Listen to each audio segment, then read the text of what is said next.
حضرت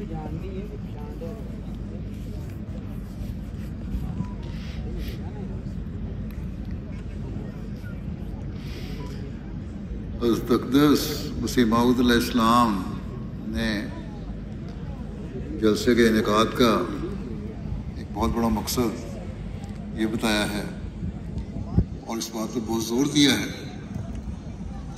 کہ اس جلسے میں شامل ہونے والوں میں زہد اور تقویٰ پیدا ہو جائے، اور جب یہ پیدا ہوگا تو خدا تعالیٰ کا قرب پیدا ہوگا، اللہ تعالیٰ کے بتائے ہوئے راستے پر انسان چلے گا،